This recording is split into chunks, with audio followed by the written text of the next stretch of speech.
In this video, we're going to unpack the concept of a research problem. We'll explain what a research problem is and how it's connected to a problem statement.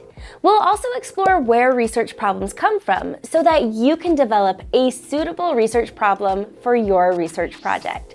Speaking of which, if you're currently working on a dissertation or thesis, be sure to grab our free chapter templates to help fast-track your write-up. These tried and tested templates provide a detailed roadmap to guide you through each chapter, section by section. If that sounds helpful, you can find the link in the description.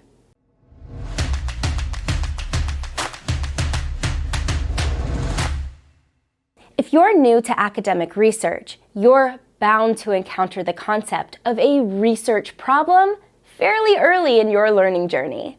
Having a clear research problem is essential, as it sets the direction and focus for any piece of research, whether that's a relatively small research paper or a full-length PhD dissertation. But what exactly is a research problem? Well, at the simplest level, the research problem is the core issue that a study will try to solve, or at least examine. In other words, it's an explicit declaration about the problem that your dissertation, thesis, or research paper will address. More technically, it identifies the research gap that your study will attempt to fill. More on that later. Let's look at an example of a research problem to make the concept a bit more tangible. To justify a hypothetical study, you might argue that there is currently a lack of research, a research gap, regarding the challenges experienced by first-generation college students when writing their dissertations.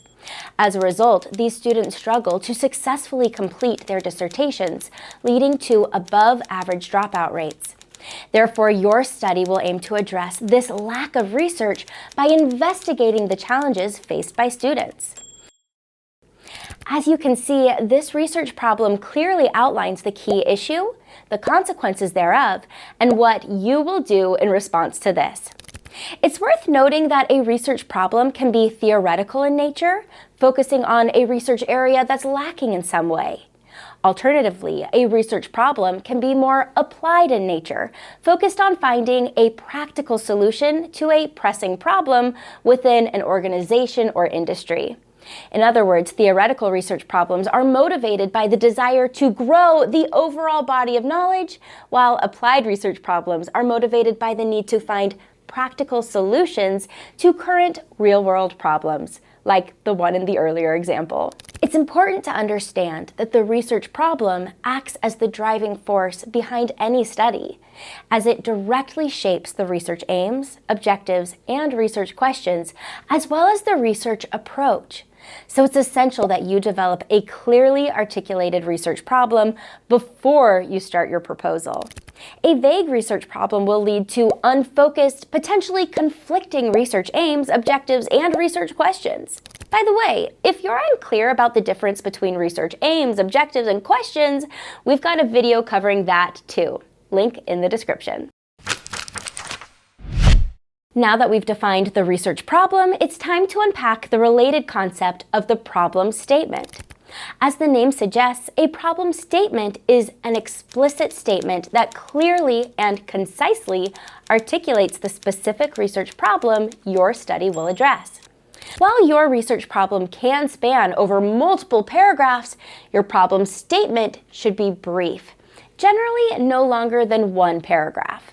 Importantly, it must clearly state the problem and how your study will address it. Let's look at an example of a problem statement. Rural communities across Ghana lack access to clean water, leading to high rates of waterborne illnesses and infant mortality. Despite this, there is limited research investigating the effectiveness of community-led water supply projects within the Ghanaian context.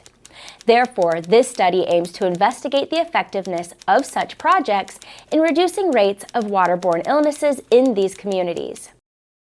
As you can see, this problem statement clearly identifies the issue that needs to be addressed, a lack of research regarding the effectiveness of community-led water supply projects, and the research question that the study aims to answer, Are these projects effective in reducing waterborne illnesses? In short, your problem statement should provide a concise summary of the problem at hand and how your study will address it.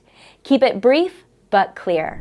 If you're enjoying this video so far, please help us out by hitting that like button. You can also subscribe for loads of plain language, actionable advice. If you're new to research, check out our free dissertation writing course, which covers everything that you need to get started on your research project. As always, links in the description. All right, we've now covered the basics of research problems and problem statements, but you might be wondering, where do research problems even come from? Or how do I find a research problem? Great questions. Well, wherever there's a lack of well-established academic literature, there's an opportunity for research problems to arise, given the paucity of credible knowledge. In other words, research problems are derived from research gaps. There are many scenarios that can give rise to research problems, but for now, we'll cover 3 common ones. Namely, the emergence of new frontiers, differences between contexts, and disagreements within the existing research. Let's have a quick look at each of these. Scenario number 1, new frontiers. New technologies, discoveries, or breakthroughs can open up entirely new frontiers where there's very little existing research, thereby creating fresh research gaps.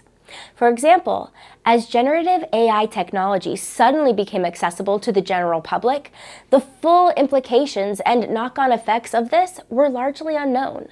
Therefore, this new frontier created multiple new avenues for researchers to explore. Scenario number 2, new contexts. Very often, existing research tends to be concentrated on specific contexts and geographies.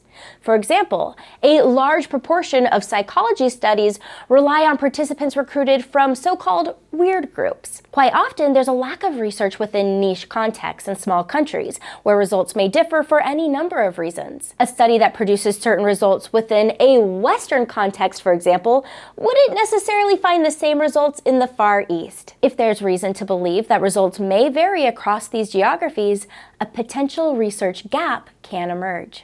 Scenario number 3, disagreements. Within many areas of existing research, there are, quite naturally, conflicting views between researchers, where each side presents strong points that pull in opposing directions. In such cases, it's still somewhat uncertain which viewpoint, if any, is more accurate. As a result, there's often still room for further research in these areas. As I mentioned, there are many potential scenarios that can give rise to research gaps and, consequently, research problems. But these 3 present a useful starting point. If you'd like to learn more, check out our dedicated video covering research gaps. Link in the description. All right, we've covered quite a bit of ground, so let's do a quick recap. A research problem is an explanation of the issue that your study will try to solve. This explanation needs to highlight the problem, the consequence, and your solution or response. A problem statement is a clear, concise summary of the research problem, typically contained within 1 paragraph. And lastly, research problems emerge from research gaps, which can arise from multiple scenarios, including new frontiers, new contexts, or disagreements within the existing literature. If you got value from this video, please hit that like button to help more students find this content. For more videos like this, check out the Grad Coach channel and subscribe for loads of plain language, actionable research tips and advice every single week. Also, if you're looking for one-on-one support with your dissertation, thesis, or research project, be sure to check out our private coaching service, where we hold your hand throughout the research process, step by step. You can learn more about that and book a free initial consultation at gradcoach.com.